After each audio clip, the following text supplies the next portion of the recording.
Blood trickled from Marcus's fingertips onto pristine ivory keys as thunderous applause erupted throughout Carnegie Hall.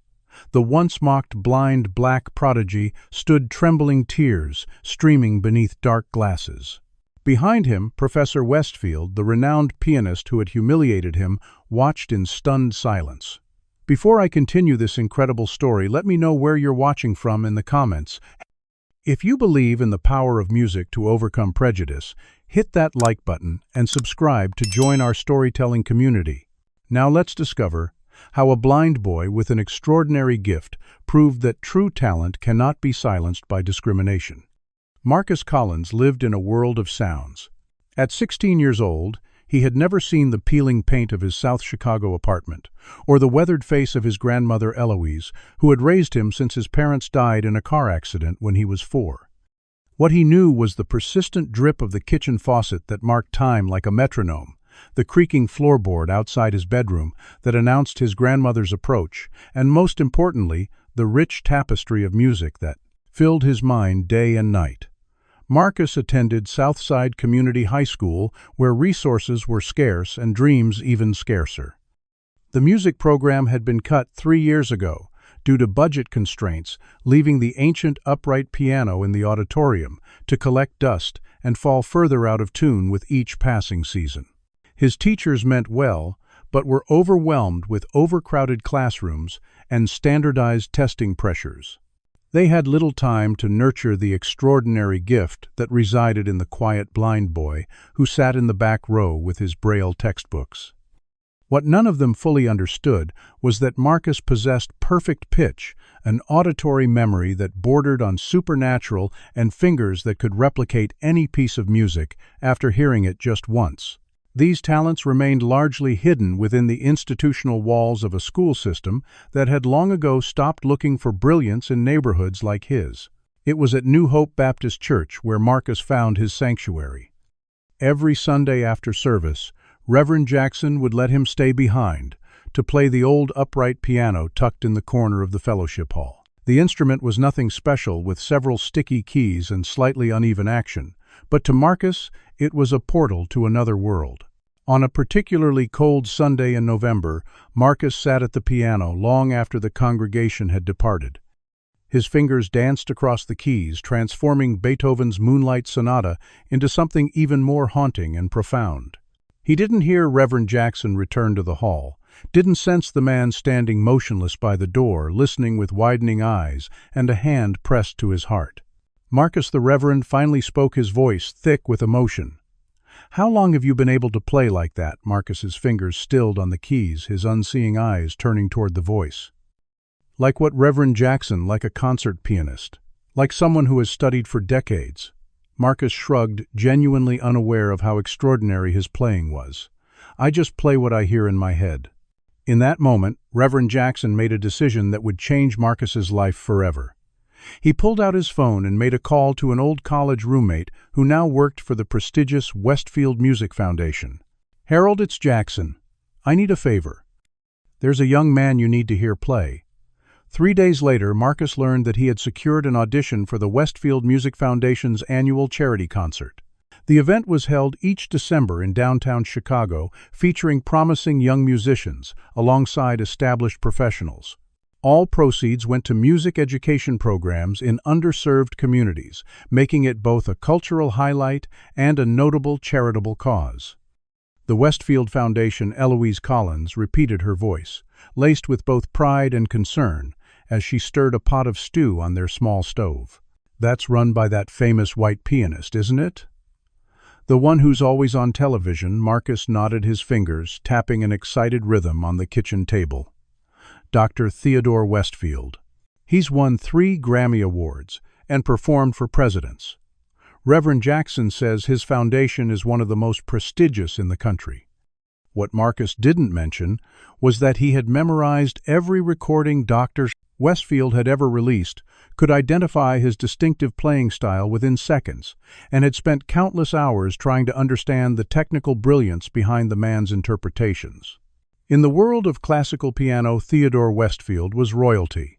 Born into a wealthy family with connections throughout Chicago's cultural elite, he had never known the struggles of someone like Marcus. His path to success had been paved with private tutors, the finest instruments and doors that opened wide at the mention of his family name. Still, even Marcus knew that Westfield's talent was genuine.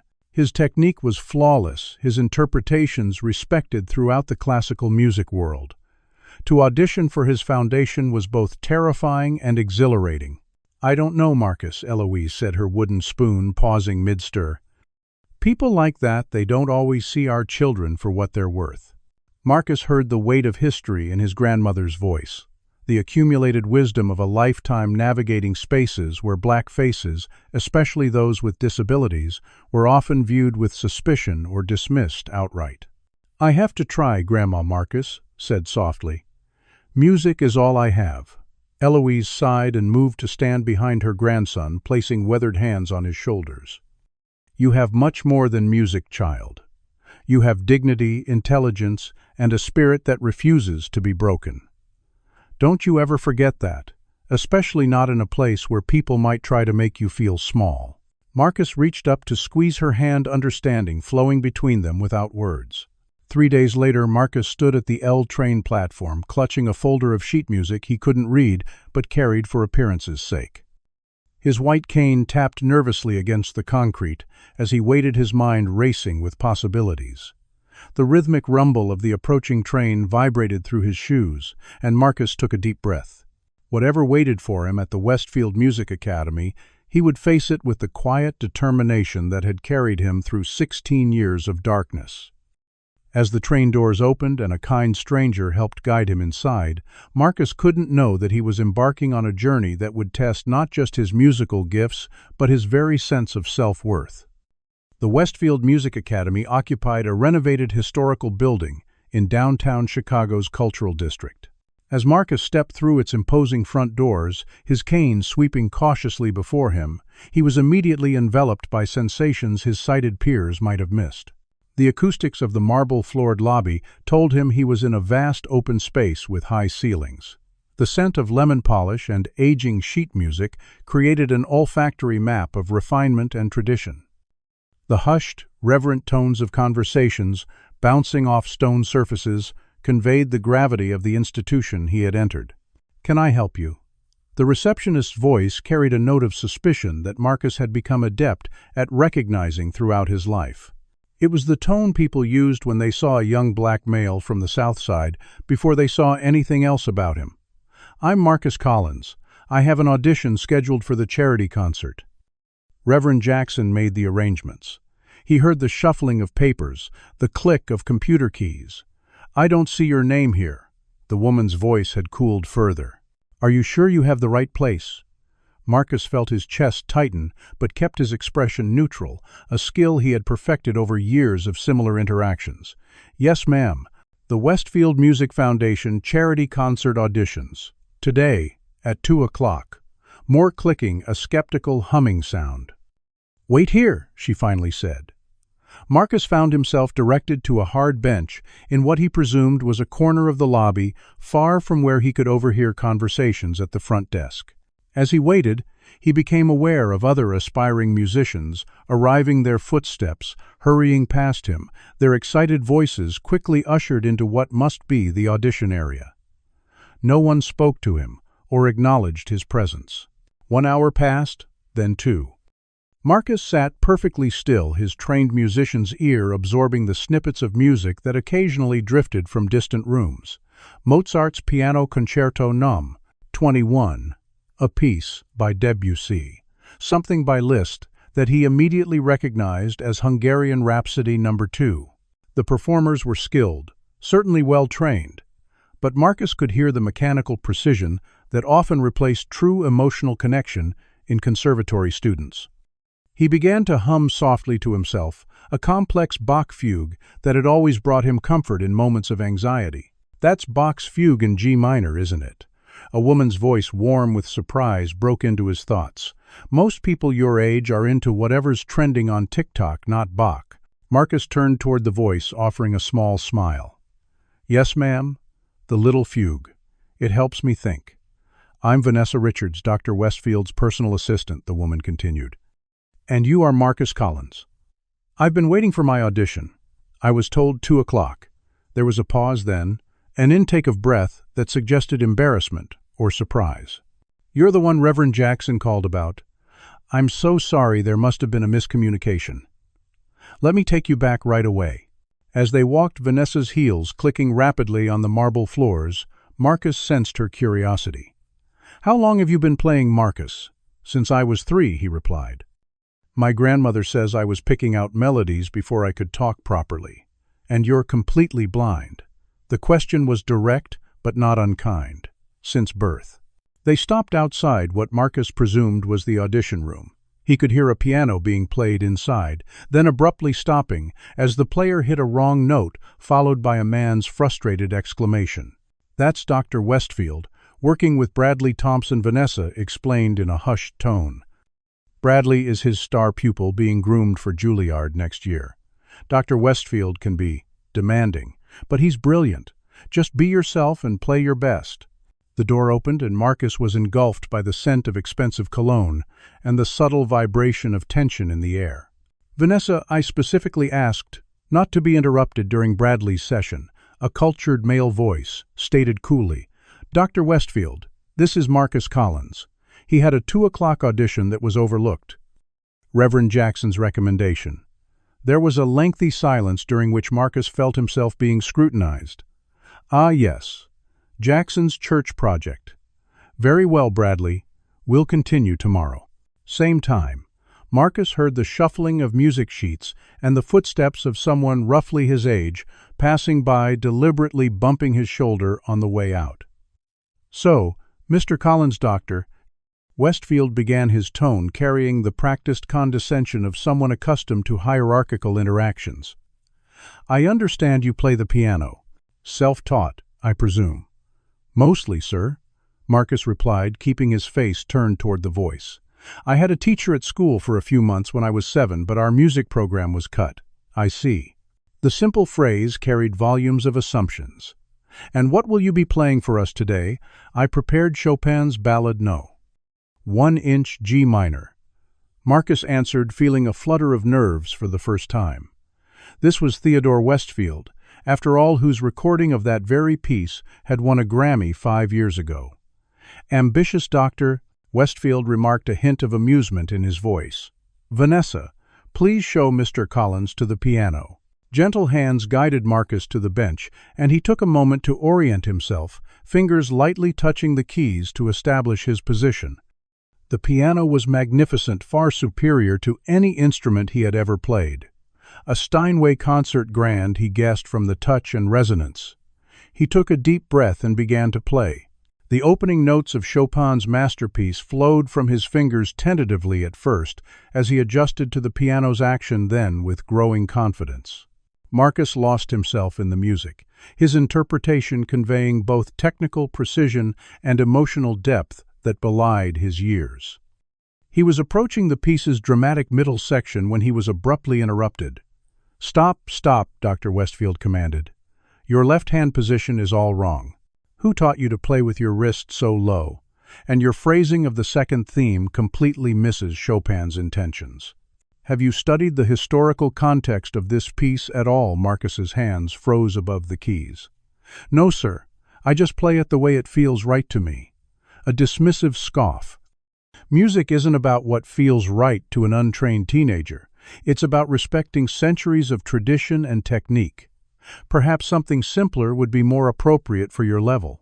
The condescension in Dr. Westfield's voice had hardened into something closer to disdain. Marcus felt heat rising in his cheeks, but kept his expression neutral. I can play something else if you prefer. Actually, Dr. Westfield said, moving closer to the piano, I'm curious about something. Vanessa mentioned you were humming Bach earlier. Tell me, do you have this so-called perfect pitch that Reverend Jackson claimed in his rather enthusiastic recommendation? I believe so, sir. Let's test that, shall we? The bench shifted as Dr. Westfield sat beside Marcus, his cologne uncomfortably strong at this proximity. I'm going to play something original, a piece I've been composing. I want you to repeat it back to me. Marcus nodded, focusing his entire attention on the sounds that followed. Dr. Westfield began playing a complex atonal composition with challenging rhythmic structures and unusual harmonic progressions. It lasted nearly 2 minutes, incorporating elements that seemed deliberately designed to be difficult to memorize. When he finished, he turned expectantly to Marcus. "Your turn." Without hesitation, Marcus placed his hands on the keys and reproduced the piece note for note. But he did more than merely copy it. He imbued the strange composition with an emotional coherence it had previously lacked, finding connections between seemingly disparate musical ideas and bringing out subtle motifs that tied the piece together. When he finished, the room was silent. Marcus waited for a response, his hands resting lightly on the keys. "Impossible, Doctor." Westfield finally said, his voice tight with an emotion Marcus couldn't immediately identify. "You must have heard this piece before. I've only played it privately, but perhaps one of my students recorded a practice session." "I've never heard it before today, sir," Marcus replied truthfully. "How did you make those connections in the middle section?" "Those counterpoint elements weren't in what I played." Marcus hesitated, trying to find words for something that was as natural to him as breathing. "They were implied in the structure, sir. I just heard where the music wanted to go." There was a sharp intake of breath, then the sound of Dr. Westfield standing abruptly. "Well, Mr. Collins, you certainly have an interesting gift." The hesitation before the word gift spoke volumes. However, raw talent without proper training can be more harmful than helpful in a serious musical context. "I'm afraid the charity concert already has its featured performers selected." Marcus felt his heart sink, but before he could respond, Vanessa interjected. "Dr. Westfield, we still need someone for the community outreach segment. Perhaps Mr. Collins could participate there." A long pause. "Yes, I suppose that would be appropriate. Mr. Collins, you may perform in our community showcase portion of the event. It's meant to highlight music education in underserved communities. Just something simple, perhaps a Christmas carol or basic classical piece. Something entertaining, nothing too technical.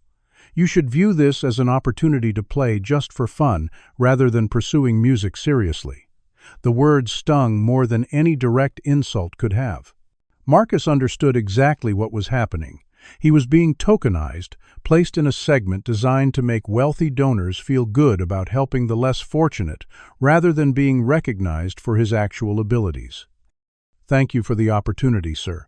He managed to say years of his grandmother's training and dignity, preventing him from showing the hurt he felt. "Vanessa will provide you with the details, Doctor." Westfield continued, already moving toward the door. "We have a very tight rehearsal schedule, so please be punctual. I'm afraid I have another appointment now." The door closed with a definitive click, leaving Marcus alone with Vanessa. "I'm sorry," she said quietly. "That wasn't fair." Marcus carefully stood up, unfolding his white cane. "It's all right. I'm used to people underestimating me." But as Vanessa led him back through the labyrinthine hallways of the academy, Marcus felt a weight in his chest that had nothing to do with being blind, and everything to do with being seen through the distorting lens of prejudice. He maintained his composure until he reached the street outside White Cane, tapping a path toward the L station, dignity intact, but spirit bruised in ways that were becoming all too familiar.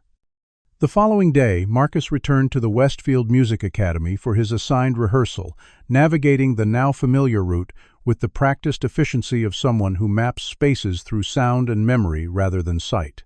He had been directed to a small practice room in the building's east wing, far from the main concert hall where featured performers rehearsed. The room contained an upright piano that had seen better days, its tone dull, and several keys slightly out of tune.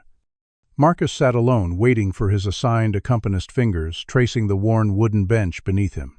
When no one appeared after 30 minutes, he began to play softly at first, then with growing intensity, as he poured his frustration and disappointment into Liszt's La Campanella, a piece so technically demanding that most pianists spent years mastering it.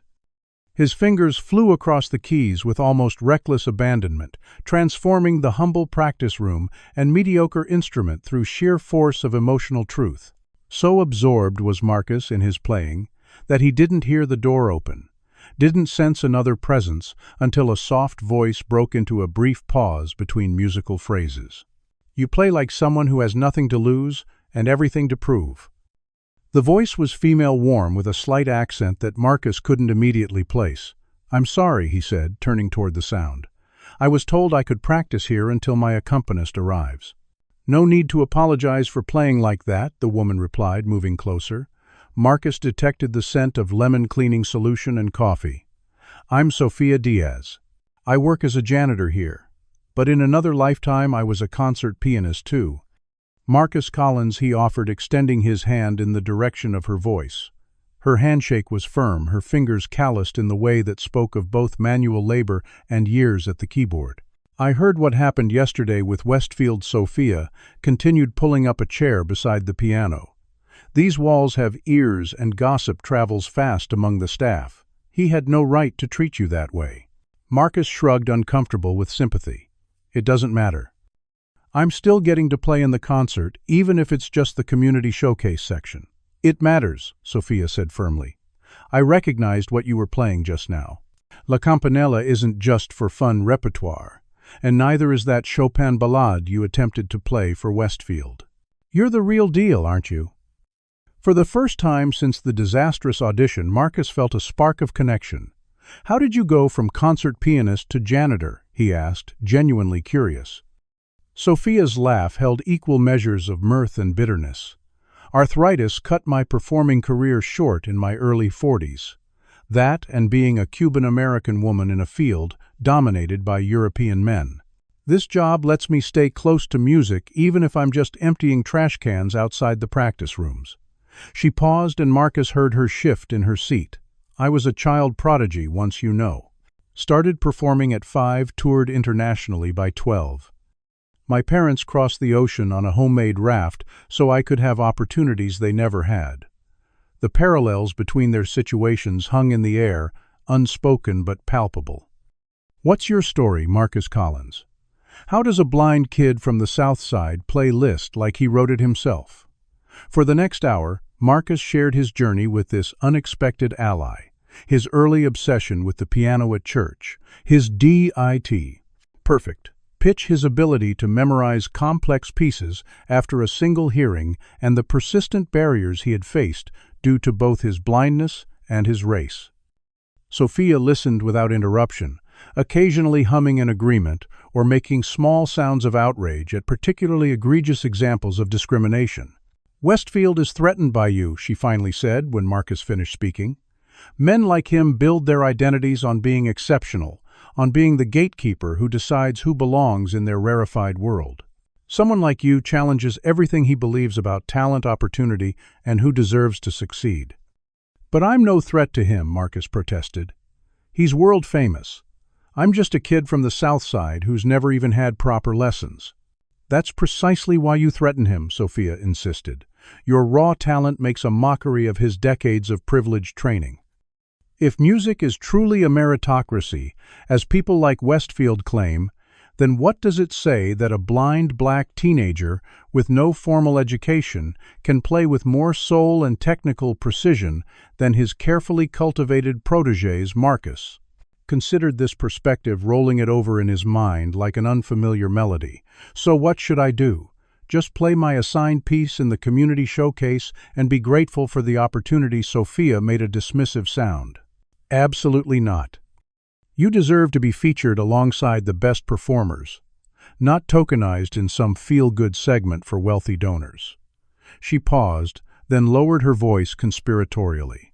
"What if I trained you secretly?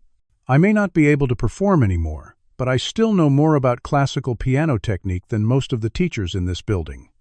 I could help you prepare something that would force them to recognize your talent." "Why would you do that for me?" Marcus asked, genuinely puzzled by this stranger's investment in his success. "Because 20 years ago I was you," Sophia replied simply. "Different circumstances, same story. I had a mentor who believed in me when no one else did.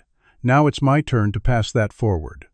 The offer hung between them, tantalizing in its possibilities. "It would mean working twice as hard," Sophia continued. You'd still need to attend the official rehearsals where they'll expect little from you while we work on something truly challenging in secret. Are you up for that? Marcus thought of his grandmother's words about dignity and refusing to be broken. He thought of the dismissive tone in Dr. Westfield's voice when he suggested Marcus play just for fun. He thought of countless other moments when his abilities had been underestimated or dismissed because of his blindness or his skin color.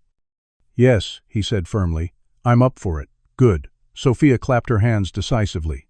"We'll start tomorrow. I finish my shift at 4. Meet me in practice room 12 in the basement. Nobody uses it because of the water pipes that make noise, but the piano is actually decent." As she stood to leave, she added, "One more thing. Don't tell anyone about our arrangement. Not the other students, not the staff, not even your grandmother yet. The element of surprise will be crucial." After Sophia left, Marcus remained at the piano, his mind racing with possibilities. For the first time since entering the Westfield Music Academy, he felt something like hope stirring in his chest. Do you believe talent should be recognized regardless of a person's background or disabilities? Comment number 1. If you agree that true musical genius should never be silenced by prejudice. Hit that like button if you think Marcus should fight back against Dr. Westfield's discrimination. Subscribe to follow his journey and see if Sophia's mentorship will give him the confidence to prove his extraordinary gift. Have you ever been underestimated or faced prejudice because of who you are? What would you do in Marcus's position? Accept the token role or fight for the recognition you deserve? Let's continue our story to see how Marcus's secret training with Sophia unfolds and whether he can overcome the barriers placed in his path. The next 2 weeks established a grueling but exhilarating routine for Marcus. Each morning he would attend his assigned rehearsals for the community showcase segment, where he was expected to play a simplified arrangement of Silent Night as background for a children's choir. The choir director, a harried woman named Miss H. Winters, barely acknowledged his presence, treating him as little more than a human metronome for the elementary school children who giggled and whispered when they thought he couldn't hear them. "Remember, Marcus, just keep it simple," she reminded him daily. "These are children, not concert pianists. We don't need anything flashy." Marcus would nod politely, play exactly as instructed, and count the minutes until his official rehearsal ended. Then came the real work. Each afternoon, after most students and faculty had left, Marcus would make his way to practice room 12 in the basement where Sophia awaited. Their first session had been an assessment of his technical abilities, with Sophia methodically identifying small flaws in his hand. Positioning, finger strength, and pedal technique, the result of years of self-teaching without visual models to follow. "Your natural talent is extraordinary," she had told him, "but even genius needs discipline. We need to correct these habits now before they limit your potential later." Sophia proved to be both a demanding taskmaster and an insightful teacher. She introduced Marcus to exercises designed specifically for his hands-adapted techniques to accommodate his blindness and pushed him relentlessly toward precision without sacrificing the emotional depth that made his playing unique. Most importantly, she selected a piece for him to master in secret: Rachmaninoff's Piano Concerto No. 3 inches D minor, widely considered one of the most technically challenging concertos in the standard classical repertoire. Rach 3 is Mount Everest for pianists, Sophia explained as she played sections of it for Marcus to learn. Even Westfield has never performed it publicly. He attempted it early in his career and received mediocre reviews, so he's avoided it since. If you can master this, no one can deny your place among the elite. By the beginning of the 3rd week, word had begun to spread among the academy students about the blind boy in the community showcase. During breaks in his morning rehearsals, Marcus could occasionally hear exceptional passages of music drifting from the room when he improvised, thinking himself alone. Several students had lingered in the hallway outside, listening with increasing interest and discussing his playing in hushed, surprised tones. One afternoon, as Marcus played a particularly difficult passage of the Rachmaninoff, with Sophia counting time beside him, the practice room door opened unexpectedly. "What's going on in here?" The sharp voice belonged to Bradley Thompson, Dr. Westfield's star pupil, who was performing Chopin's revolutionary etude as the concert centerpiece. "I thought this room was unused." Sophia immediately stepped forward. "Mr. Thompson, I'm just cleaning up." This young man needed a place to practice his simple piece for the community showcase. There was a pause during which Marcus sensed Bradley moving closer to examine the sheet music Sophia had placed on the piano for appearance's sake, not that Marcus could read it. "That doesn't sound like Silent Night to me," Bradley said suspiciously. "It's just a warm-up exercise," Marcus offered quietly. "My teacher back home suggested it for finger strength." "Teacher, I thought you were self-taught." Bradley challenged, his voice dripping with skepticism. "What school in South Chicago has the resources for advanced piano instruction?" The question carried unmistakable prejudice, assuming that Marcus's neighborhood could produce nothing of value or sophistication. Before Marcus could respond, Sophia interjected in her role as janitor. "Mr. Thompson, I need to finish cleaning this room. I believe your rehearsal with Dr. Westfield is scheduled to begin in 10 minutes. Bradley lingered a moment longer before leaving with a dismissive snort. As soon as the door closed, Sophia turned to Marcus with concern. "He's going to tell Westfield. We need to be more careful." The following day, Marcus arrived for his regular rehearsal to find that his schedule had been changed. The community showcase has been moved to the small recital hall, instead of the main stage Miss A. Winters informed him with poorly concealed annoyance. "Apparently there are concerns about the program running too long.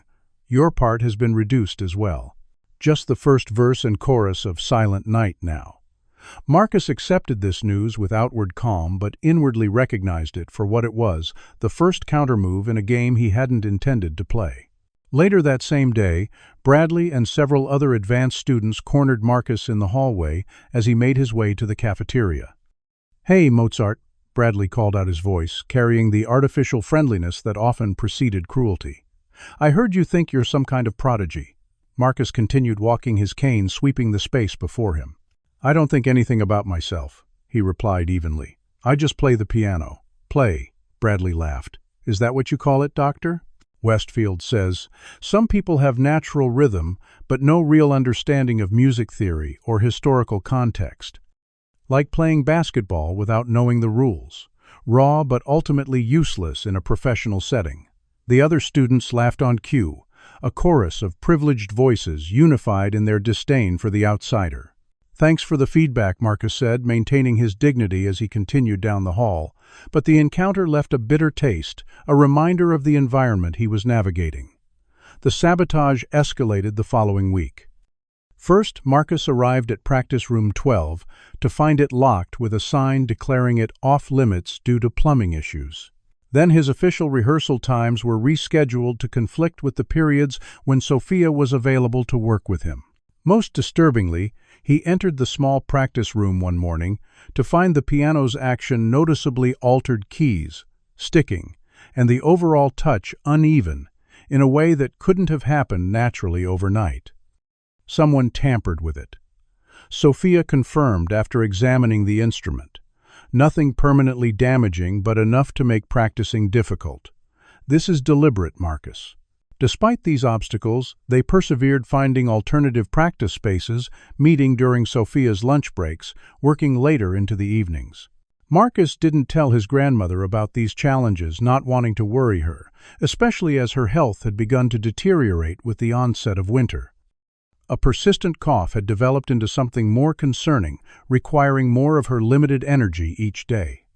During this difficult period, Marcus found an unexpected ally in Vanessa Richards, Dr. Westfield's assistant.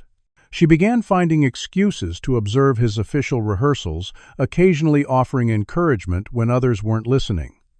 One afternoon, she approached him as he packed up his things. "I want you to know, I've been documenting everything," she said quietly. "The schedule changes the room reassignments, the comments Bradley and the others make when they think no one important is listening." Documenting, Marcus asked, confused. "Why?" "Because what's happening to you isn't right," Vanessa replied simply. "I've worked for Dr. Westfield for 5 years, and I've seen patterns in how certain students are promoted while others are sidelined. It's never been quite this blatant before, but you're not the first talented musician to be undervalued here because you don't fit the expected profile." Before Marcus could ask more questions, they were interrupted by the arrival of other students. Vanessa quickly stepped back into her professional role, her voice shifting to its formal register as she reminded everyone about upcoming schedule changes. 2 days before the charity concert, Marcus arrived for his final official rehearsal to discover that his name had been entirely removed from the printed program. "There must be some mistake," he said to Miss Winters, who appeared uncomfortable but resigned. "I was supposed to accompany the children's choir for Silent Night." "There's been a change in the program," she replied, avoiding his unseeing gaze. "The children will be singing to a recorded track instead." Dr. Westfield felt it would be more consistent and less stressful for them. "I see," Marcus said quietly, understanding perfectly what had happened. He had been erased, removed so completely that no trace of his participation would remain, not even in the printed record of the event. This final insult crystallized something in Marcus's heart, transforming hurt into determination. That evening, as Sophia worked with him on the final movement of the Rachmaninoff, pushing him through passages that had once seemed impossible, Marcus played with a new intensity. "What's different tonight?" Sophia asked during a brief pause. "You've caught fire somehow." Marcus's fingers hovered over the keys, his unseeing eyes fixed on some middle distance. "They took my name off the program," he said simply. "They're pretending I don't exist. But I do exist. I'm here. And I'm going to make sure everyone knows it." The morning after discovering his removal from the concert program, Marcus confronted Dr. Westfield directly. He had arrived at the academy early, his grandmother's words about dignity and self-respect echoing in his mind, and waited outside the director's office until Vanessa arrived to unlock it. "Marcus," she said with surprise, "you're here early. Rehearsals don't start for another hour. I need to speak with Dr. Westfield." Marcus replied, his voice calm but firm. "It's important." Vanessa hesitated. "He has a busy schedule today with the concert tomorrow. Perhaps I could help you instead." "Thank you, but this is something I need to discuss with him personally." The quiet dignity in Marcus's voice must have conveyed his determination, because Vanessa sighed and said, "He usually arrives at 7:30. I'll let him know you're waiting." At precisely 7:32, Marcus heard the distinctive cadence of Dr. Westfield's footsteps approaching down the marble hallway, followed by the scent of his expensive cologne. Mr. Collins, the director's voice, carried practiced surprise. "I understand you wish to speak with me. I can spare 5 minutes before my first appointment." Once inside the office, Marcus came directly to the point. "My name has been removed from the concert program, Dr. Westfield. I was told I wouldn't be accompanying the children's choir after all." There was a pause, during which Marcus heard the soft creak of leather, as the director settled into what must have been an impressive chair. "Yes, well, these things happen in professional productions. Programs evolve, changes are made. The children will perform better with a consistent recorded accompaniment. It's nothing personal." "With all due respect, sir, I believe it is personal," Marcus replied, keeping his tone measured. "I've been systematically marginalized since arriving here. My rehearsal spaces have been changed, my practice time limited, and now I've been removed entirely. I'd like to understand why." Dr. Westfield's response came after a calculated pause. "Mr. Collins, the charity concert is a professional event that showcases the best of what our institution has to offer. While your enthusiasm is commendable, your inconsistency and unreliability make you unsuitable for public performance under our name." "Inconsistency?" Marcus questioned, genuinely confused. "I've been on time for every rehearsal, learned every piece, as directed, and followed all instructions." "Perhaps in your own estimation, Dr." Westfield replied, a new edge entering his voice. "However, several faculty members have reported that you frequently abandon assigned material to play unnecessarily complex pieces beyond your technical capability. There have also been reports of you using practice rooms without authorization during odd hours." The accusations hung in the air between them, their subtext clear to Marcus. He was being punished for exceeding expectations, for refusing to stay within the limited box assigned to him. "Those complex pieces are not beyond my technical capability," Marcus said quietly. "That's what concerns you, isn't it? Not that I can't play them, but that I can." The silence that followed was frigid. When Dr. Westfield finally spoke again, his carefully maintained veneer of professional courtesy had cracked. You know, Mr. Collins, I've spent decades in this industry, and I've seen many young people like you. Untrained talents who believe that natural ability alone entitles them to the same recognition as those who've dedicated their lives to rigorous study and discipline. His voice lowered, taking on a tone he likely reserved for private conversations. Let me be frank. The classical music world has certain standards and traditions. It's not just about playing the notes correctly. It's about understanding the cultural context, the historical lineage. These are sophisticated concepts that require educational background and cultural immersion that someone from your background simply hasn't had access to. You mean because I'm blind, Marcus challenged? Or because I'm black? Or because I'm from the South Side? Which of these backgrounds makes me unsuitable in your eyes, Doctor? Westfield. There was a sharp intake of breath then. This attitude is precisely what I'm talking about. Playing the race card when faced with legitimate criticism is exactly the kind of unprofessionalism that confirms my decision. The reality is, audiences come to our concerts with certain expectations. They want to see performers who represent the pinnacle of classical tradition. Our donors expect a certain caliber of musician. It's not personal, it's business. The mask had slipped completely, now revealing the ugly prejudice beneath the polished exterior. Marcus stood up, unfolding his cane with a deliberate snap. Thank you for your honesty, Dr. Westfield. I won't take any more of your valuable time. As he reached the door, the director called after him. Mr. Collins, I hope you understand that these conversations are confidential. Making accusations of discrimination without proof can have serious consequences for a young man's future. The threat was thinly veiled, but Marcus simply nodded and left his face betraying none of the turmoil within. Once outside the academy building, however, the full weight of what had transpired crashed over him.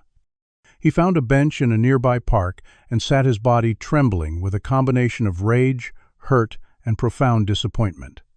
For the first time since beginning this journey, Marcus questioned whether the fight was worth it. Why continue pushing against barriers that seemed designed never to yield? Why subject himself to humiliation and rejection when he could simply play his piano at church, where his talent was appreciated without qualification? He was so absorbed in these dark thoughts that he didn't hear Sophia approach until she spoke. Vanessa told me what happened, she said, sitting beside him on the bench. Westfield finally showed his true colors, didn't he? Marcus nodded, unable to speak past the tightness in his throat. He told me classical music isn't for people like me, that I don't belong. Sophia made a sound of pure disgust. That man wouldn't recognize true music if it slapped him in his overprivileged face. Do you know what happened to me 30 years ago? I was removed from the Vienna Youth Orchestra's featured concert the day before the performance. The director told my parents it was due to program changes, but another student overheard him saying they couldn't have a Cuban girl with a Spanish accent representing European classical tradition at their placid centennial celebration. The parallel was not lost on Marcus. How did you handle it? Sophia's laugh held no humor. Not well. I stopped playing for 6 months. Nearly broke my parents' hearts after all they had sacrificed to get me there. She paused, and Marcus heard her shifting on the bench. That's why I'm telling you this now. Don't make my mistake. Don't let them win. Marcus shook his head, the weight of his circumstances pressing down on him. It's not just Westfield. My grandmother's getting sicker. Her cough is worse, and she's trying to hide it from me, but I can hear how much pain she's in. I should be focusing on helping her, not chasing some impossible dream. Oh, Marcus, Sophia's voice softened with genuine concern. I'm so sorry about your grandmother. Have you taken her to a doctor? We don't have insurance, Marcus admitted. She says it's just a winter cold, but it's been getting worse for weeks. Sometimes at night I hear her struggling to breathe. This admission opened the floodgates to all his other worries, the mounting utility bills at home, the leaking roof that would need repair before spring, the dwindling savings his grandmother had carefully maintained since his parents' death. In the face of such immediate practical concerns, his musical aspirations seemed suddenly self-indulgent, even frivolous. Perhaps I should just go home, he concluded. Focus on what really matters. Sophia was quiet for a long moment before responding. What if this concert could help with those problems? The foundation gives scholarships, Marcus, substantial ones. If the right people hear you really play, not some watered-down version of Silent Night, it could change everything. Not just for your music career, but for your grandmother, too. Before Marcus could respond, they were interrupted by the arrival of Reverend Jackson, his familiar footsteps hurrying across the park pathway. "Marcus, I've been looking everywhere for you," the Reverend called out. "I just spoke with Vanessa Richards at the academy. She told me what's been happening."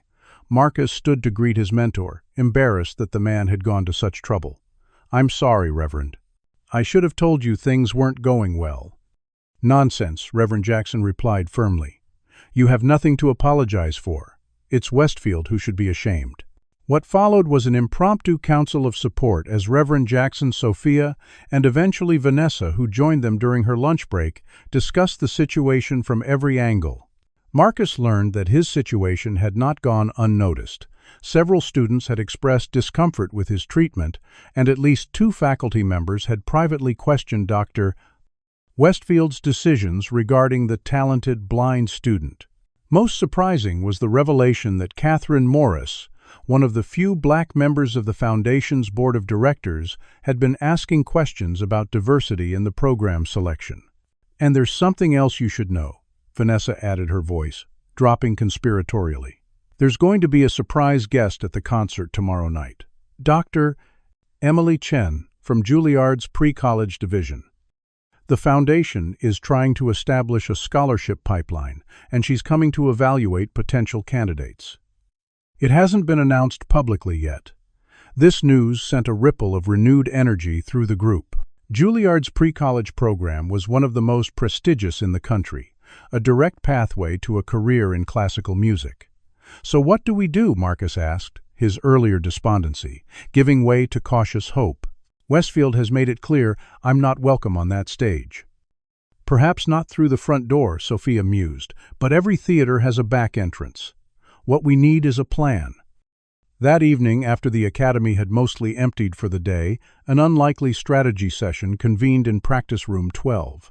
Sophia had smuggled Marcus inside using a service entrance, while Vanessa joined them after ensuring Dr. Westfield had left for the day.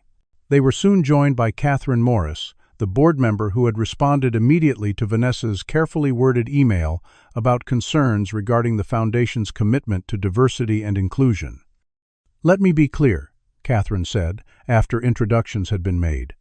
"I've been on this board for 3 years, pushing for exactly the kind of outreach that would welcome students like Marcus. Westfield has always paid lip service to inclusion, while maintaining systems that effectively exclude those without privilege or connections." A successful corporate attorney with a lifelong passion for classical music, Catherine Morris spoke with the precision of someone accustomed to boardroom battles. "The issue isn't just Westfield," she continued. "It's the culture he's created here. Several board members have expressed concerns about the narrowness of our student body and programming, but change has been incremental at best." "What we need," Vanessa added, "is a moment so undeniable that not even Westfield can explain it away. A demonstration that forces everyone to acknowledge the talent that's been sidelined." All eyes turned to Marcus, who sat with his hands folded in his lap, listening intently. "You're talking about me performing," he said, "but how I've been removed from the program entirely." Sophia leaned forward, her voice animated with possibility. "That's where our plan comes in. The Foundation prides itself on showcasing technical excellence. Right, so what if we orchestrate a situation where you're the only person who can save the performance when something goes wrong?" "You mean sabotage?" Marcus asked, alarmed. "Not sabotage," Vanessa clarified quickly. "More like creating an opportunity. Bradley Thompson is scheduled to perform Chopin's Revolutionary Etude in the first half. What follows after intermission is Rachmaninoff's Piano Concerto No. 3, performed by Richard Everett, a graduate student from Northwestern who's been Westfield's backup performer for years. Richard has been complaining of wrist pain for weeks," Catherine added thoughtfully. "Westfield has been ignoring his concerns, pushing him to perform regardless. It wouldn't be surprising if he found himself unable to continue at the last minute." The implication hung in the air, a morally ambiguous proposal that made Marcus deeply uncomfortable. "I don't want to succeed because someone else fails," he said firmly. "That's not how I want to make my mark." "Of course not," Sophia assured him. "Richard has already decided to withdraw from performance to seek medical treatment for his tendinitis. He's just been afraid to tell Westfield until the last possible moment. We're simply ensuring that when that inevitable moment comes, you're positioned as the solution rather than the problem." The plan that emerged over the next 2 hours was audacious in its complexity. Catherine would ensure Marcus had proper backstage access as a student assistant helping with program distribution. Vanessa would monitor communications and alert them to any changes or complications. Sophia would ensure Marcus had access to a practice room with a quality piano for final preparations. Most crucially, they would need to create a situation where Marcus's abilities would be showcased not as an act of charity or tokenism, but as the saving grace of the Foundation's most important annual event. "There's one more thing we need to address," Catherine said as their planning session concluded. "Marcus, you've been preparing Rachmaninoff's third concerto, correct? That's a piece for piano and orchestra.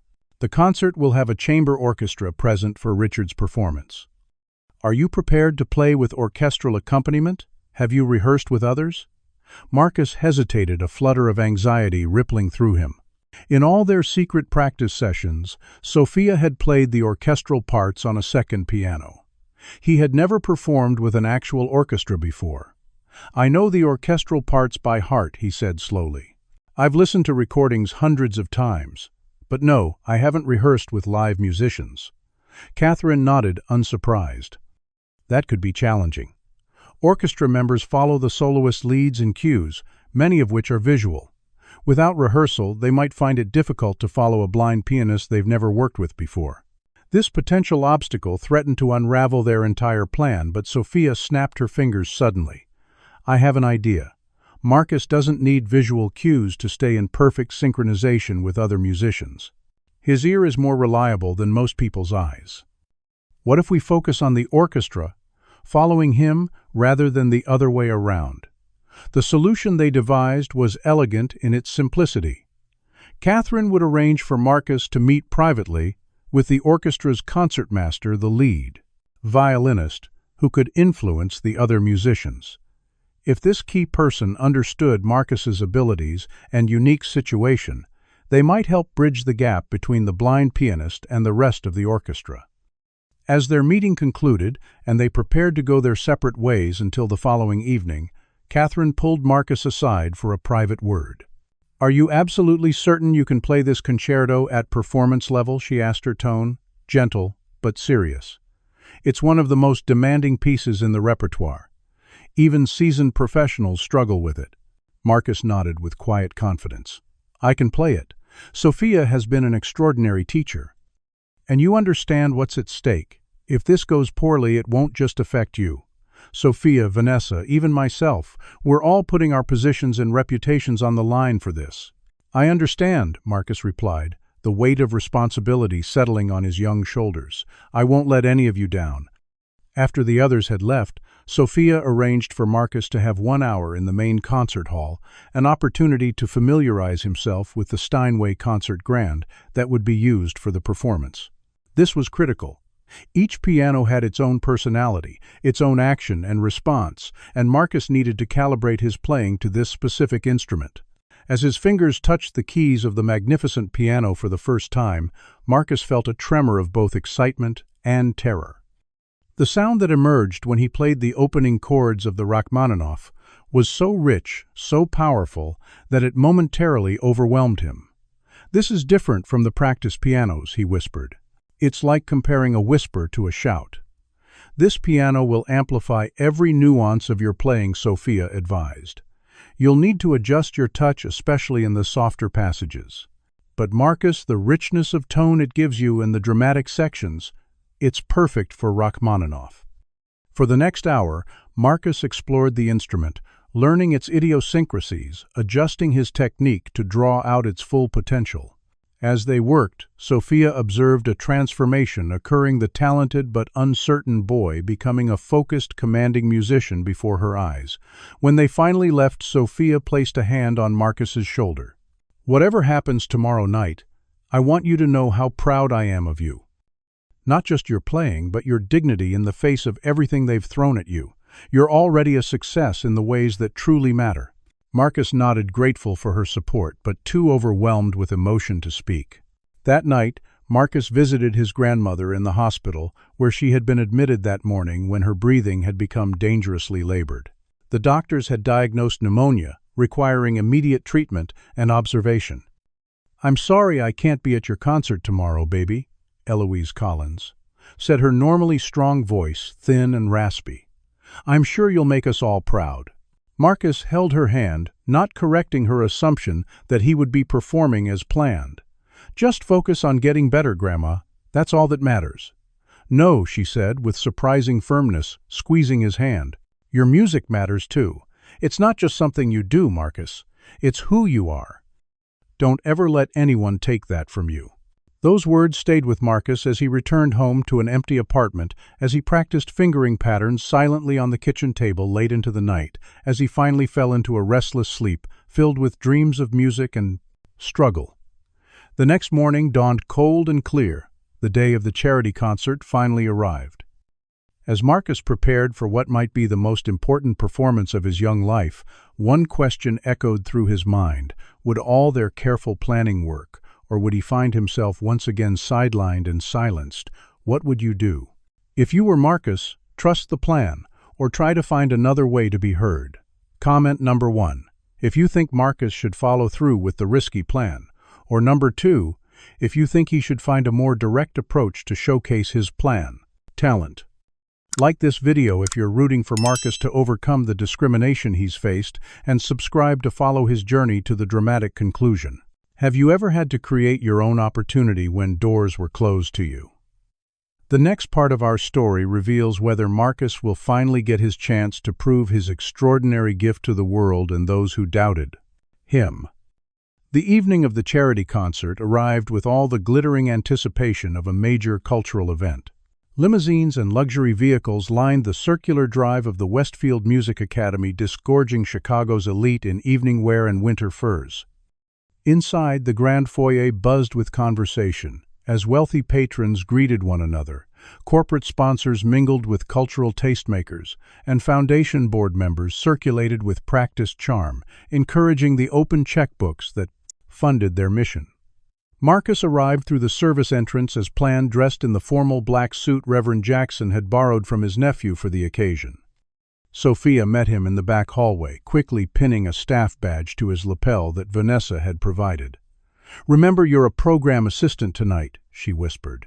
"Stay backstage out of Westfield's sight until Richard withdraws from the performance. Catherine will handle the rest." Marcus nodded, adrenaline, making his hands tremble slightly as he folded his white cane and tucked it into the inside pocket of his suit jacket. He would use the walls and Sophia's occasional guidance to navigate tonight, wanting to attract as little attention as possible until the critical moment. "Has Richard officially withdrawn yet?" he asked. "Not yet," Sophia replied. "He'll wait until after intermission, claiming his wrist pain became unbearable during the first half. Westfield will have approximately 20 minutes to find a replacement before the audience gets restless." She squeezed his shoulder reassuringly. "Just stay focused and ready." Marcus's assignment as a program assistant stationed him near one of the side doors to the auditorium, where he handed out elegantly printed booklets to latecomers. The position afforded him the opportunity to listen to the performances while remaining inconspicuous to Dr. Westfield and the other faculty members who might recognize him. The concert began precisely at 8 o'clock, with Dr. Westfield's welcome address. Marcus could hear the practiced polish in the director's voice as he thanked donors, acknowledged board members, and extolled the foundation's commitment to discovering and nurturing talent from all walks of life. The irony of these words was not lost on Marcus, who remained silently at his post fingers, unconsciously tapping out Rachmaninoff patterns against his leg. The first half of the program featured a string quartet of advanced students performing Mozart, a flutist, playing Debussy, and a soprano singing Puccini. All were technically proficient, if somewhat emotionless in their delivery, displaying the kind of safe, academically approved interpretations that Dr. Westfield favored. Then came Bradley Thompson's featured solo Chopin's Revolutionary Etude, a piece chosen specifically to showcase his technical prowess. Marcus listened carefully to Bradley's performance, noting the flawless execution, but also the curious absence of the revolutionary fire that had inspired the composition. Bradley played every note correctly, his fingering precise, his dynamics appropriate, but the emotional heart of the piece, Chopin's rage and despair over the fall of Warsaw, was oddly missing. When he finished, the audience responded with enthusiastic but not ecstatic applause, the polite recognition of technical achievement rather than the passionate response to artistic revelation. As Bradley took his bows, Marcus overheard a nearby patron murmuring to his companion, "Very clean playing. Reminded me of my Swiss watch, perfect machinery, though perhaps a bit cold." During this exchange, Marcus became aware of someone standing nearby, observing him with quiet intensity. "You're not actually a program assistant, are you?" a woman's voice asked, softly pitched for his ears alone. Marcus turned toward the voice, startled. "I'm sorry. The way your fingers were moving during that last piece," the woman continued. "You were playing along, but with different phrasing choices. More emotional interpretation. You're a pianist." Marcus hesitated, uncertain how to respond to this unexpected observation. "I'm Dr. Emily Chen from Juilliard," the woman continued. "And you must be Marcus Collins. Vanessa Richards mentioned there was a student whose talent deserved special attention." Relief washed through Marcus at the mention of Vanessa. This was their Juilliard connection, the surprise evaluator who could potentially offer him a pathway to formal training. "Yes, Dr. Chen. It's an honor to meet you." "The honor may be mine, if what I've heard about your abilities is accurate," she replied. "Though I'm curious why you're distributing programs rather than performing. Vanessa seemed to suggest you had extraordinary talent." Before Marcus could formulate a diplomatic response, they were interrupted by the arrival of an elderly black couple requiring assistance to their seats. The woman took Marcus's arm with surprising recognition. "Young man, aren't you? Eloise Collins's grandson, the one who plays at New Hope Baptist." "Yes, ma'am," Marcus confirmed, surprised to be recognized.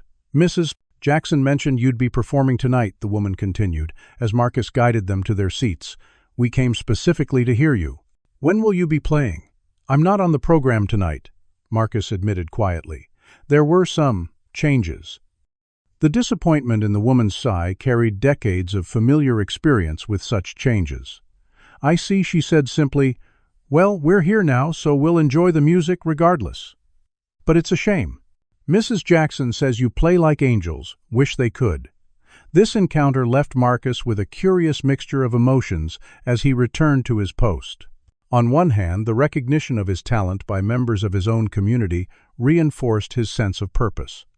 On the other, the realization that people had come specifically to hear him heightened the pressure of what he was attempting to do. As intermission began, the auditorium emptied into the grand foyer, where champagne and hors d'oeuvres awaited the patrons. Marcus used this opportunity to slip backstage, where the real drama was beginning to unfold. Richard Everett, the graduate student scheduled to perform the Rachmaninoff concerto, was sitting in a chair looking pale and distressed, his right wrist wrapped in a supportive brace. "Dr. Westfield loomed over him, his voice low but intense. "This is completely unacceptable, Richard. You've had months to prepare. The Foundation's reputation is at stake. Surely you can manage through one performance." Richard shook his head miserably. "I've been telling you about the pain for weeks, Dr. Westfield. My doctor says if I perform tonight, I risk permanent damage. I can't do it. I'm sorry." Westfield's face flushed with anger and mounting panic. "The Rachmaninoff is the centerpiece of the second half. We have board members, donors, and a representative from Juilliard out there. Who am I supposed to find to replace you with 15 minutes' notice?" The concertmaster, a middle-aged violinist named David Abrams, approached cautiously. "Dr. Westfield, perhaps. We could substitute another piece. The orchestra could perform the Beethoven we prepared for last month's faculty concert, and announce to everyone that our featured soloist has abandoned us. Absolutely not, Westfield snapped.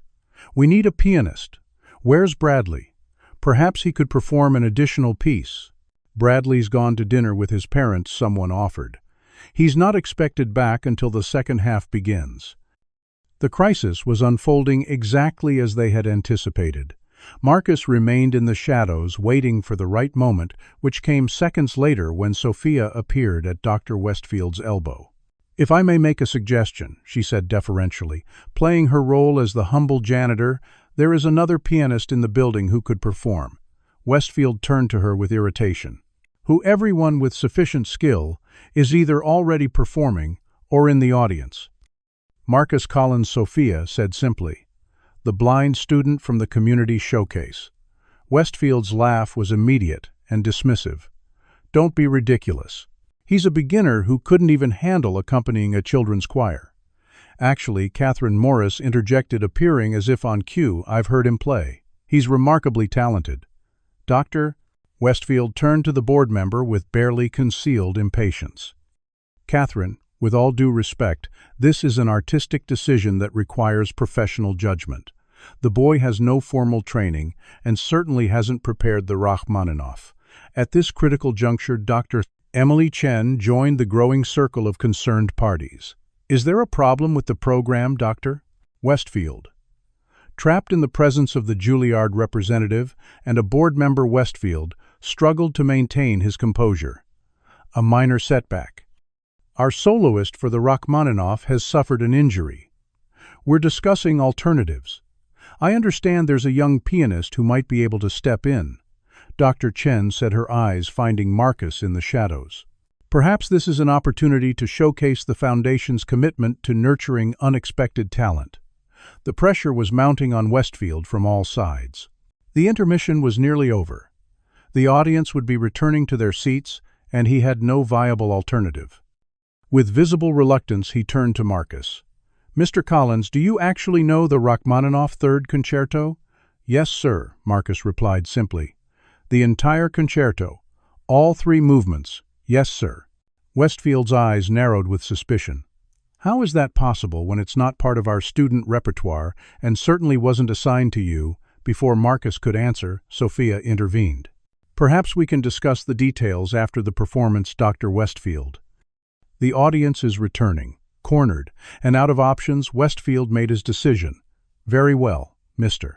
Collins will perform, but I wanted to announce that this is a last-minute substitution, a simple entertainment while we resolve the program change. Make it clear this is not part of the official program." Catherine nodded with a pleasant smile that didn't reach her eyes. "Of course, Theodore. I'd be happy to make that announcement myself." As the audience settled back into their seats, Catherine Morris took the stage, her elegant figure commanding immediate attention. "Ladies and gentlemen, we have a slight program change for the second half of our concert.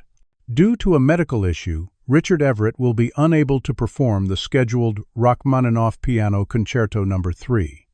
However, we are fortunate to have another young pianist who has agreed to step in at the last moment.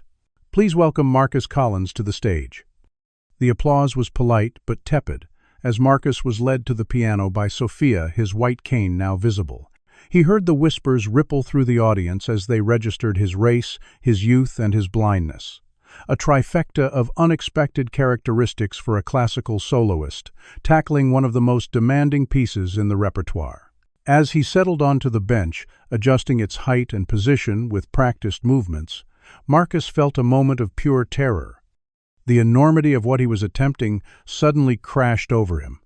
This was no practice room, no church piano, not even a school recital. He was about to perform one of the most technically challenging concertos ever written with a professional orchestra he had never rehearsed with before an audience of wealthy, skeptical patrons and music professionals.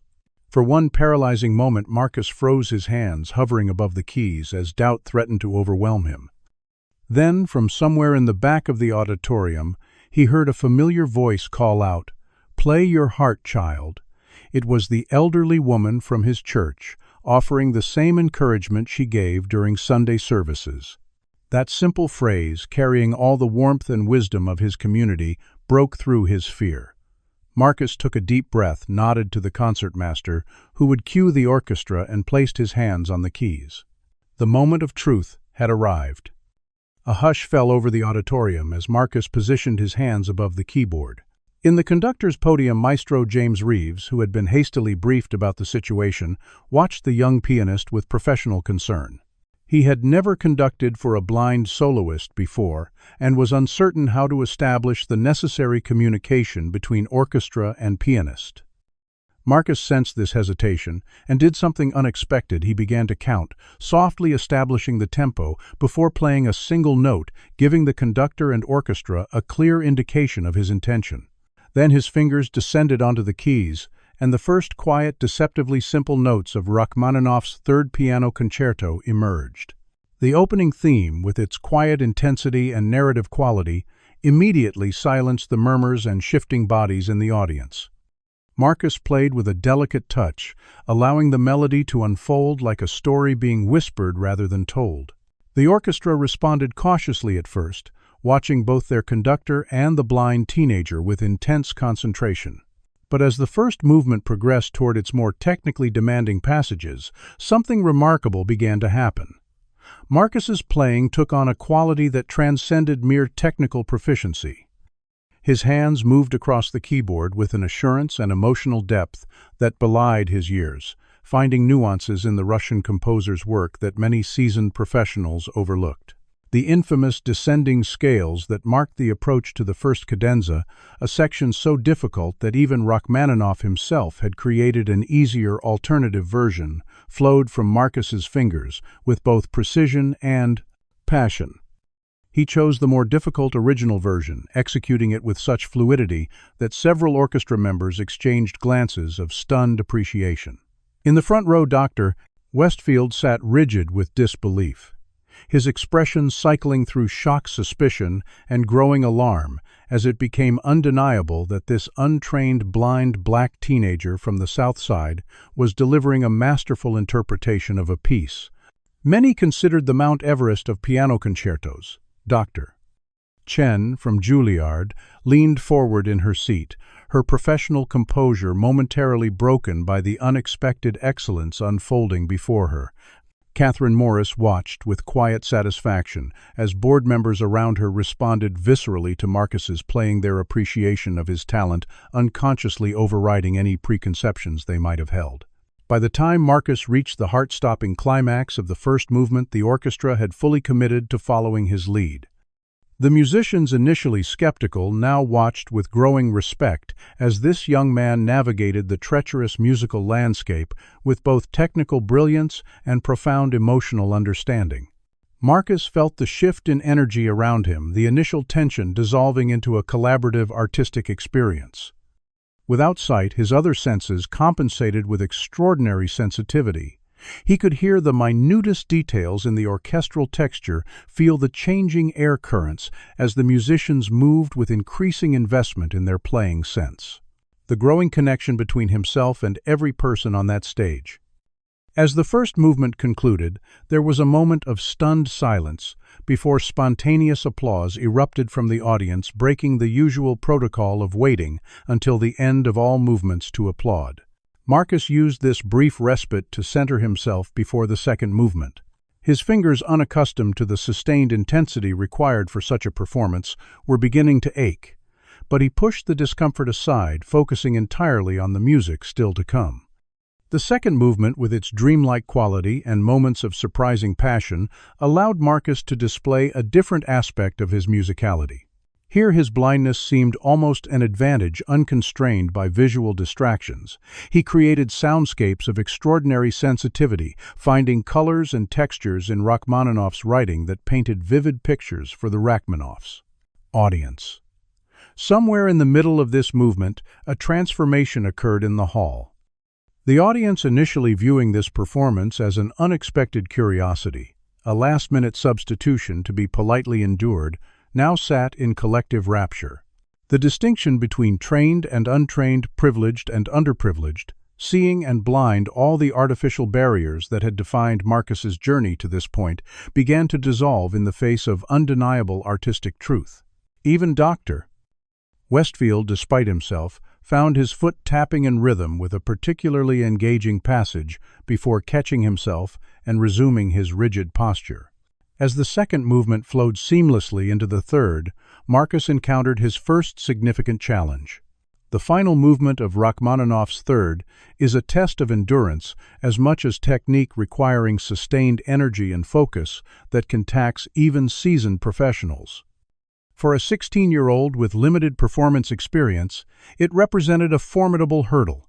Halfway through the movement, during a particularly demanding sequence of chords, Marcus felt a sharp pain shoot through his right hand.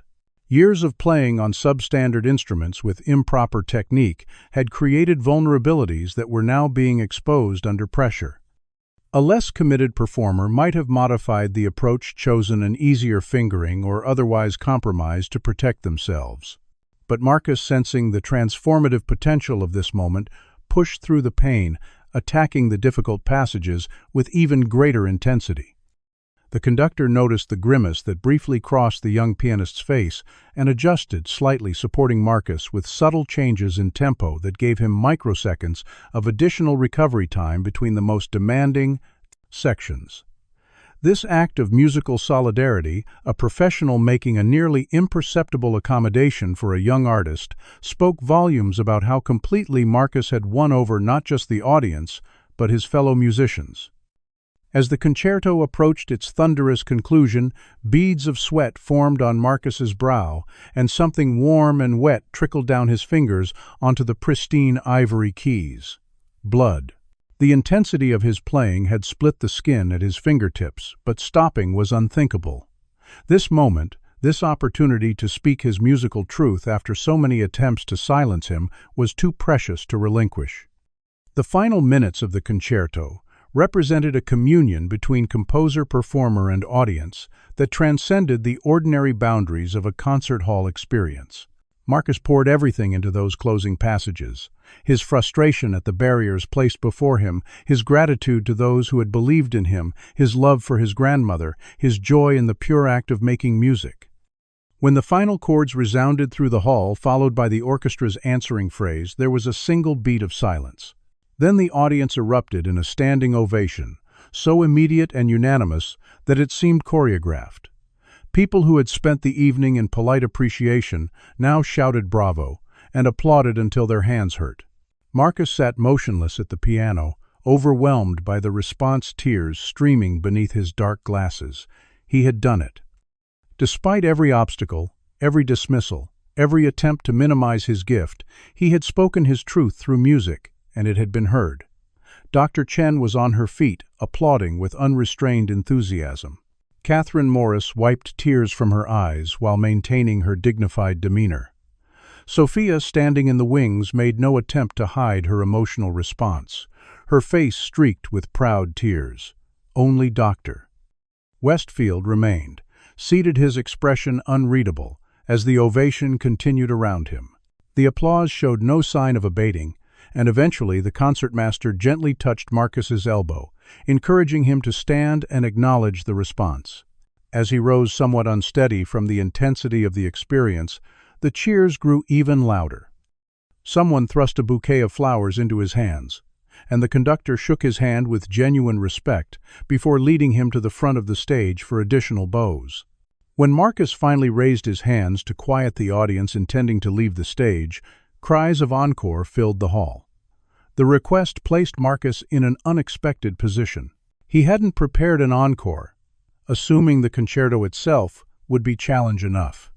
But the connection he had established with this audience was too precious to relinquish without one final offering. After a brief hesitation, Marcus returned to the piano and began to play. This time it wasn't Rachmaninoff or Chopin or any recognized classical piece.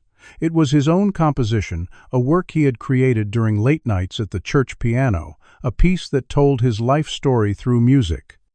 It began with simple, childlike motifs, representing his early years developed through complex harmonic structures, signifying challenges and growth, and culminated in a theme of triumph that incorporated elements of both classical traditions and the gospel music of his church. The piece lasted only 5 minutes, but represented a statement as powerful as the concerto that preceded it. Here was Marcus Collins not just interpreting another composer's work, but offering his own unique voice to the world. When the final notes faded, the audience's response was different, not the thunderous approval of technical brilliance, but the deep emotional appreciation for authentic artistic expression.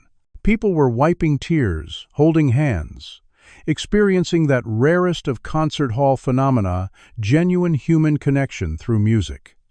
As Marcus finally left the stage, his bloodied fingers throbbing with pain, that he barely noticed he was met in the wings by a circle of people who would forever be connected by what they had just witnessed. Sophia embraced him without words. Vanessa squeezed his shoulder, whispering, "You did it." Dr. Chen waited respectfully for these more personal interactions to conclude before stepping forward. "Mr. Collins," she said, her professional tone barely containing her excitement, "I would like to discuss your future at your earliest convenience. Juilliard's pre-college division would be honored to consider your application." Marcus nodded, too overwhelmed to formulate a proper response. But amidst the celebration, one figure approached with measured steps and the scent of expensive cologne. Dr. Theodore Westfield, his voice carefully modulated to betray no emotion, simply said, "A word in my office when you're ready, Mr. Collins." The reckoning was still to come. The aftermath of Marcus's performance unfolded like a symphony of its own, with multiple movements and themes developing simultaneously. In the grand foyer, audience members lingered long after they would normally have departed, discussing what they had witnessed with the energized conversations of people who had experienced something truly extraordinary. Phrases like "once in a generation" and "have you ever heard anything like it" floated through the champagne-scented air. Meanwhile, backstage had transformed into an impromptu reception with orchestra members, foundation staff, and various officials converging around the young pianist who had so thoroughly upended their expectations. Dr. Emily Chen wasted no time making her intentions clear, presenting Marcus with her card and outlining the specifics of Juilliard's pre-college program. "We offer full scholarships to exceptional students, Mr. Collins," she explained, her professional demeanor infused with genuine excitement. "Your living expenses in New York, specialized training for visually impaired musicians, everything would be covered. We have never had a student with your particular combination of innate musicality and technical facility." Marcus absorbed this information with quiet gratitude, still processing the rapid transformation of his circumstances. "Thank you, Dr. Chen. I'm honored, but I need to discuss this with my grandmother. She raised me alone, and her health isn't good. I couldn't consider moving to New York without ensuring her care." Dr. Chen nodded with understanding. "Of course, family must come first. But please know that we can be flexible in creating arrangements that would allow you to accept this opportunity while honoring your family responsibilities." Their conversation was interrupted by Catherine Morris, who approached with purpose in her stride. "Dr. Chen, I wonder if I might borrow Marcus for a moment. The Foundation Board would like to speak with him." As Catherine led Marcus to a private room where several board members had gathered, she whispered, "You've created quite a stir, young man. I've called an emergency meeting to discuss certain leadership concerns that your performance has brought to a head." The board meeting was brief but consequential. Marcus listened as various members expressed their astonishment at his performance, followed by increasingly pointed questions about why a musician of his caliber had been relegated to the community showcase and then removed entirely from the program. "We were led to believe that the Foundation's mission includes identifying exceptional talent, regardless of background," one member stated. "Tonight raises serious concerns about whether our current leadership shares that vision." By meeting's end, a formal review of Dr. Westfield's directorship had been scheduled with particular focus on the Foundation's commitment to diversity and inclusion. As Marcus stepped into the hallway after the meeting, Vanessa approached with a thick folder tucked under her arm. "Dr. Westfield is waiting in his office," she said. "But before you go in, you should know I've been documenting everything, the scheduling changes, the practice room reassignments, the comments made about your background and abilities. It's all here." She patted the folder meaningfully. "You're not walking into that office alone." Together, they made their way to Dr. Westfield's domain, where the director sat behind his imposing desk, his posture suggesting a man preparing for battle rather than conversation. He looked up as they entered, his expression shifting almost imperceptibly at the sight of Vanessa and her folder. "Miss Richards, I requested a private word with Mr. Collins. As Mr. Collins's advocate, I've advised him not to take any meetings regarding his future without representation," Vanessa replied smoothly, "particularly given the documented pattern of discriminatory actions he has experienced at the Foundation." The word "documented" hung in the air between them, its legal implications unmistakable. Dr. Westfield's mouth tightened, but he gestured for them both to sit. "Mr. Collins." He began adopting a tone of professional congeniality that contrasted sharply with their previous interactions. "Your performance tonight was unexpected. Clearly, your natural abilities exceed what I had initially assessed. I'd like to discuss the possibility of formally incorporating you into our advanced student program with appropriate mentorship to address your technical deficiencies." Before Marcus could respond to this backhanded offer, the office door opened again, and Sophia entered without knocking. "I believe Marcus already has a mentor," she said, moving to stand beside his chair. Dr. Westfield's face flushed with anger at this further intrusion. "Miss Diaz, this is a private meeting. Your janitorial duties don't extend to my office during administrative conversations." "I'm not here as a janitor," Sophia replied calmly. "I'm here as Marcus's piano instructor for the past month, and as a former concert pianist who recognizes that what you're calling technical deficiencies are actually stylistic choices that prioritize emotional authenticity over rigid traditionalism." The director's eyes widened with sudden understanding. "You've been teaching him secretly. That explains how a student with no formal training could possibly manage the Rachmaninoff. This is completely inappropriate, a violation of academy protocols and professional boundaries." "What's inappropriate?"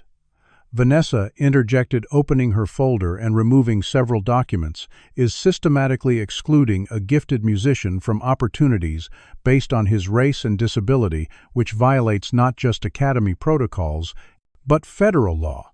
She placed the papers on Dr. in the brevet to loss. Westfield's desk printouts of emails, schedule changes, and transcribed conversations that painted a damning picture of institutional discrimination. As drdoctor.com/and 7T Blease, Westfield began to sputter a response, the office door opened once more. This time it was Reverend Jackson who entered, accompanied by an unexpected figure in a wheelchair. Eloise Collins, Marcus's grandmother, wrapped in a hospital blanket but very much present and alert.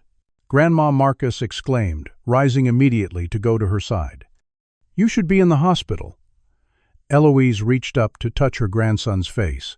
"And miss your moment. Not for anything in this world, child. Reverend Jackson brought me in time to hear every note you played. Every single one." The emotion in her voice told Marcus everything he needed to know. She had witnessed his triumph, had been present for the moment that validated all her years of sacrifice and support. Dr. Sumacom 7.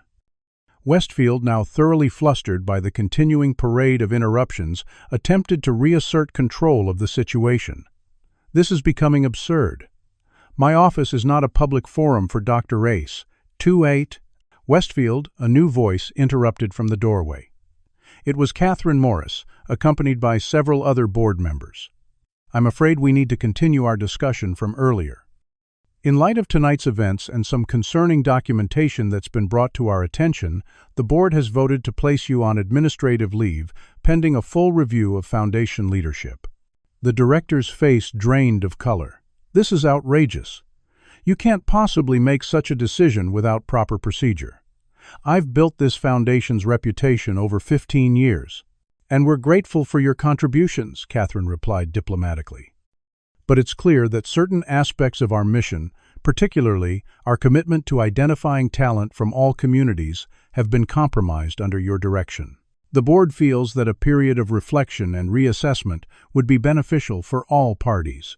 What followed was a flurry of activity that Marcus experienced as a series of vivid snapshots rather than a coherent narrative.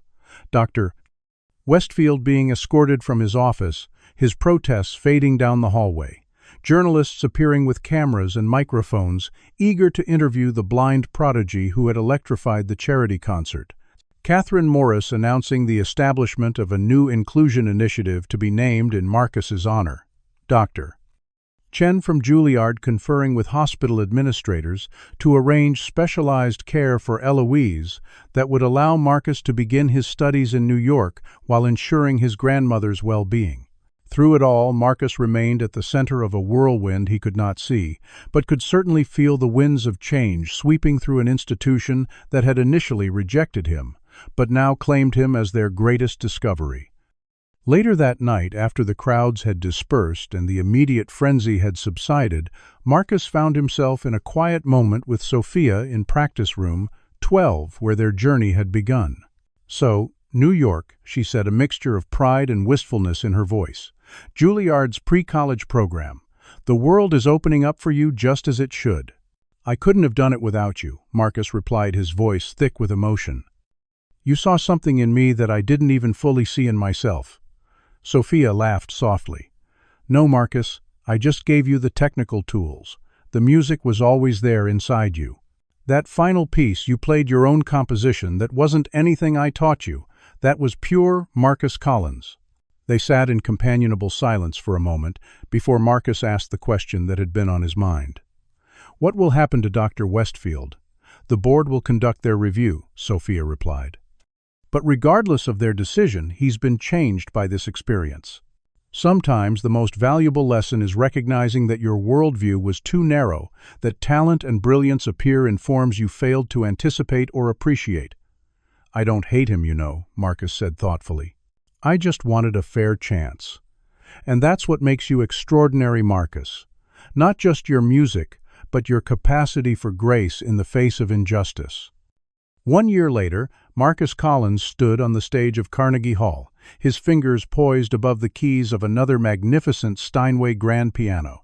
The journey from Southside Chicago to this revered New York institution had been remarkable by any standard, but especially for a young man who had once been told he should play just for fun rather than aspire to serious musicianship. In the audience sat his grandmother, now fully recovered and living comfortably in an apartment near Juilliard, where Marcus studied.